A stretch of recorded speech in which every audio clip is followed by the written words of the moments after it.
Come on, be honest with me.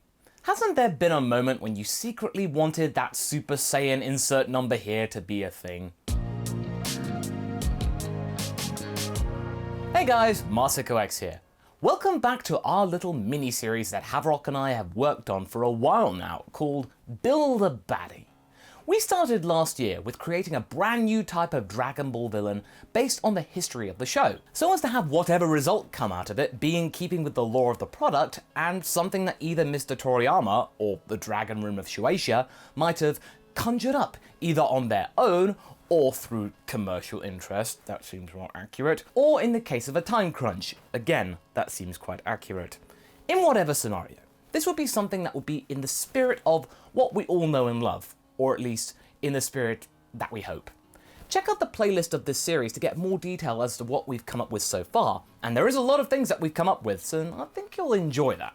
But today's topic concerns something that I really think you'll get a kick out of: transformations. I think almost every Dragon Ball Z fan has fantasized about inventing their own form. I certainly have.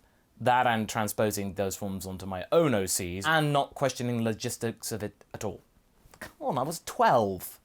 Yes, while today our childish ideas may seem ridiculous, that is if you don't know about the existence of Dragon Ball heroes, that is, and a lot of our fan-created forms are getting categorized as an over-designed piece of bad fanfiction, and I know about bad fanfiction, we decided to take the challenge head-on and apply it directly to the forehead of whatevery and continue our Builder series. That's right, today we are going to build new forms for Goku and Vegeta. Well, I feel like this is something that we should share with the Saiyans, since we have spent so much time focusing on our villains and not giving our heroes something to counter with. You know, the skill of cancelling out Super Saiyan frequencies? That's a major crux, and thank you, Styro, for that one. But before we start, boy, it's been a long break since our last Builder video. We've created many things together. Minions, our main antagonist in the form of Zaidan, as well as scenarios for our heroes to fight in. Now is the time for our baddies to have some resistance in the form of powers for our R&R timeline crew. Because if you have been paying attention, Zaidan, the leader of the pack, got his own comic, and loads of you have wanted to see a villain in the R&R universe, and this whole exercise is for the purpose of doing just that. So let's start our supposition with setting up a particular set of rules that we will try to follow so as to make sure that whatever we come up with later in the video feels logical and not something that is a sign of us getting ahead of ourselves or going back to the days of our childhood. So the first rule being, these new forms will have to be specialized. What do I mean by that? They need to be their own thing, instead of something that could be stacked upon stacked upon stacked upon stacked, you know, you just add to it. So that means no trying to be, oh my god, more powerful than Master in Saiyan form, final form. That's not the point of this exercise. We want to make an interesting side grade, emphasizing a certain trait of the character, going off the back of our color theory videos, as well as our how to fix Super Saiyan Blue concept video from a couple of weeks ago. You know, something that actually could be viable in Dragon Ball. Secondly, the forms need to have clear disadvantages, and you know what I'm talking about. A lack of plot armor, something that could be frustrating. And I know that I made up characters who were impervious to attacks for no good reason. Force field, you missed, my character's awesome. No, these powers do have their own flaws. Also, we don't want to follow the path of Mastered Ultra Instinct where you go, oh no, your back will suddenly explode without prior warning with added subtext and metaphors. There will be a cost, I'll give you that, but it will be apparent what it is pretty quickly, instead of it seeming like, oh no, Master Ultra Instinct is too OP, quick! Make with the artsy yet family-friendly peril! Thirdly, it will need to fit with our color theory, because hey, we really need to stand by that one. We spent a lot of time on it, and this is a chance to really play with it and use it to make our own forms. And yes, we know that we used it for maybe explaining Broly's power, but this could be another manifestation of the orange aura, specifically for Goku and Vegeta. Broly, he's his own animal. And fourthly, keeping the design balanced and not over the top or complicated. Super Saiyan 4 is cool and all, but you can't really go further than that. You can't top it without making it look goofy. If you start adding to it, the design becomes too busy. The designer, Katsuyoshi Nakatsuru, did a very good job at making it look unique and intense, whilst also knowing when to stop. A lot of fan designs don't know when to stop, but at the same time, we can't stop too soon. Super Saiyan Blue is pretty boring, as you may know from our past videos on the matter, so we really need to give whatever form we come up with something that makes it distinctive, and us saying, oh yeah, it's that form, you recognize it almost at once. So with all of that out of the way, let's start the actual designing. I'm excited about this. I love this kind of thing. It's kind of funny actually, because Toriyama usually starts with designing the graphical side of things and goes from there. So coming up with the look and feel of a thing and then just wedging it into the story accordingly on his traditional methodology, you know, writing chapter by chapter, that kind of stuff. Unfortunately, we can't do that since our videos have a more narrative format. We are inclined to begin with the story's significance first and why these forms work in the story at hand. So we kind of like building the story first and then the forms. Let's start with Goku, because this one was much trickier to fully develop, especially since Goku's got like, what, over a dozen transformations and techniques to stand out from? So this is a real challenge. We decided to call this new form that he gets from out of this battle against the construction crew, Sparking Joy. What? What? Yeah, really. Now please don't unsubscribe yet. Let us describe this first. First off, and this is the biggest question, will we change the color of Goku's hair? Well, yeah, we will. The reason for this will become clear for those of you who know our color theory videos. You may remember that one time we toyed with the idea of having an orange-haired Saiyan form. Super Saiyan Orange. It was a form that we mooted back in the day. Judging from its place on the color spectrum of chakra, the chart right up here, we would feel that this form or power would be ideal to really go from. With it being orange, it best represents the mixture of Super Saiyan God and regular Super Saiyan. And yes, technically, Super Saiyan God Super Saiyan does that, as Goku explains in both the movie and the series, but in Toriyama's words prior to all of this around Battle of Gods, blue is a pretty weak color, so why use it? You know, Toriyama, convenience, they kind of go hand in hand. Also, the Super Saiyan Orange is connected to Svadhisthana, or the sacral chakra. We already associated this chakra with Goku before, as it is connected to emotions, feelings, vitality, sensual pleasure, appetite, and creativity. But we want to take it one step further. Not just make it something that looks different, we also want it to really stand out in another way.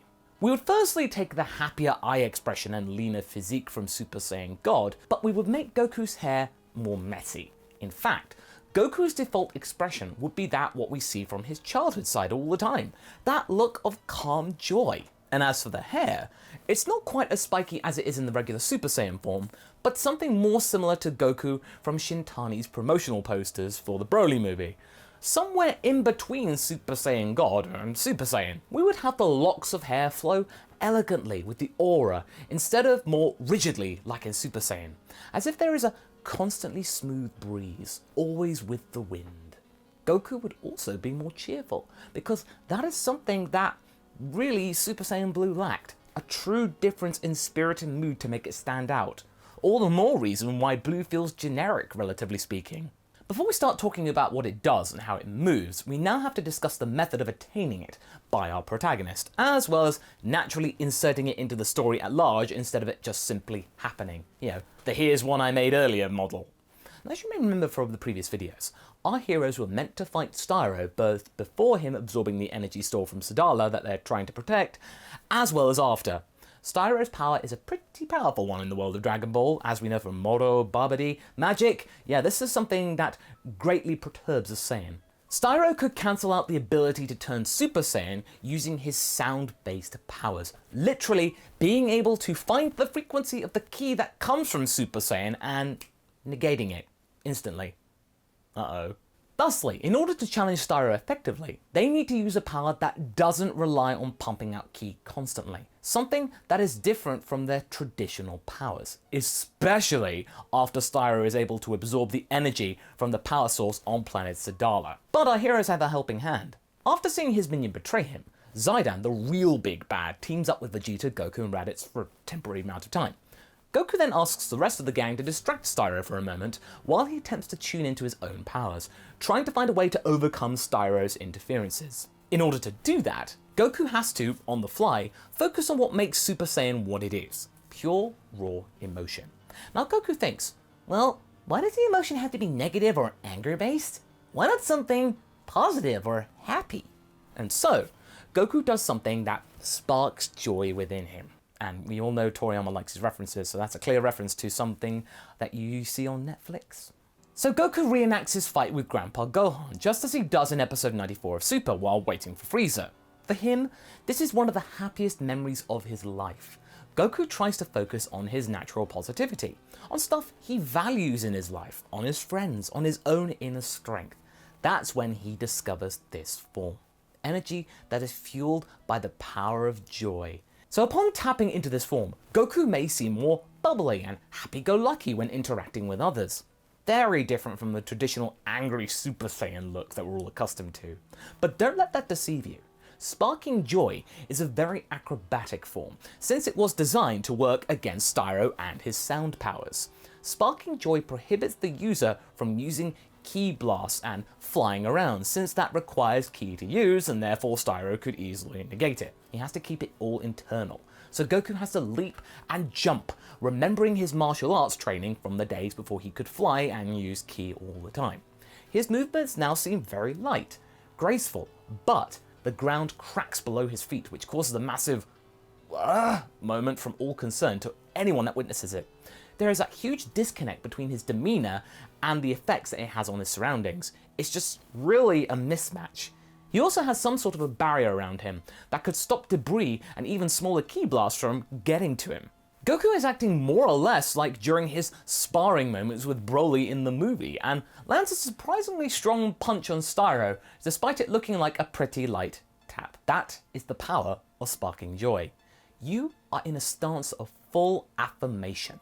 Doubt has left the building. The power takes away all of your burdens. You don't feel them at all. You are more cocky, confident, whilst not also being reckless, and you're focused on your inner strength, and you also seem happier. Now this may seem really overpowered or seemingly flawless, but it isn't. The downside of this form is that if you spend too long in it, it can affect your sense of reality and make you lose touch with the world around you. Like you're becoming delusional or slightly mad. The Ki that's inside may react against you, blowing up the barrier, hurting you in the process, as well as exposing the Ki that you're trying to hold in, and lastly, Styro could possibly cancel it out again and you're back to square one. Now, of course, Sparking Joy, the name, it's Goku's name for the form, but Whis I think would refer to this power as something different, like the spice of life or almighty bliss. Once Goku shows it off to him, Whis would probably be thinking of food or something and is impressed with the joyful nature, so he tries to combine the two. Now, let's move on to Vegeta, and believe us or not, we had far less problems with designing a form for Jeets, as we think the Prince has a much more clear development in terms of his abilities. So, remember that weird greenish tint that Vegeta had for a fair second or two in the Broly movie before he went Super Saiyan? We're going to base his new power on that. Now before we go further, we know that, in reality, that moment was purely a stylistic choice for Vegeta powering up to regular Super Saiyan, it's just for flair, but the way it held for longer than normal, not just like a couple of frames or you miss it, was just something we couldn't get out of our heads. So let's have some fun with it. His forehead also has a glowing point that might indicate a third eye of sorts. Now it's not berserk before you call out and say, it has very different connotations, but there is a weird link between them. So here comes Vegeta's divine mind. The idea came when we saw how Vegeta ascends to the Super Saiyan God form in the movie, something that was a long time coming, by closing his eyes. He would also use this form against Zaidan in their final confrontation. The kicker, Vegeta's eyes would be permanently closed during this transformation, or rather when he's doing his stance. As the mixture of Super Saiyan and Super Vegeta Blue, this form would elevate Vegeta's senses and thought processing to near Ultra Instinct level, because we know that Vegeta will probably never get Ultra Instinct because he just thinks too much. And all of this at the cost of his sight. But this isn't a bad thing, it's just that he doesn't need to rely on his mortal vision anymore. The Prince would also limit his movement to a minimum by hitting very precisely, no flourishes or wasting of his time.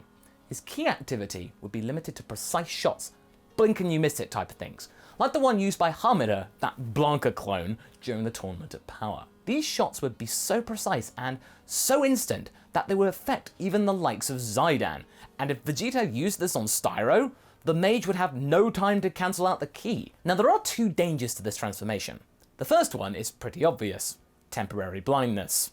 Even after coming out of this form, the user would be visually impaired for a fair amount of time after having turned off his eyes. So if you're gonna power down from it, it's best to find cover or hope that you won and you don't have to worry about it. The second one will be the mentioned connection to Berserk. You see, while the Berserker stance almost melts your mind at the cost of power, the Divine Mind could also do that if you cannot keep up with your thoughts. Now Vegeta, this is pretty easy. He can do it, but there is a peril that he might not be able to. That's why those two forms are both green. If your mind becomes overburdened and overloaded, you can quickly get an immense migraine. That's why you should, when tapping into this power, be disconnected from the daily worries that weigh your mind down. Cast them aside while attempting to use Divine Mind, because every distraction could possibly mess with your stance or affect your consciousness.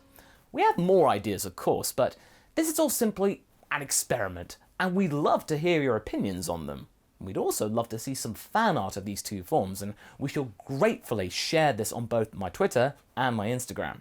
So what do you guys think? Do you think we managed to stand by our own rules? Would you make it different? Do you have your own forms that you want to tell us about? Leave a comment below and let's get this discussion going. And I shall see you in the next video. Catch you later!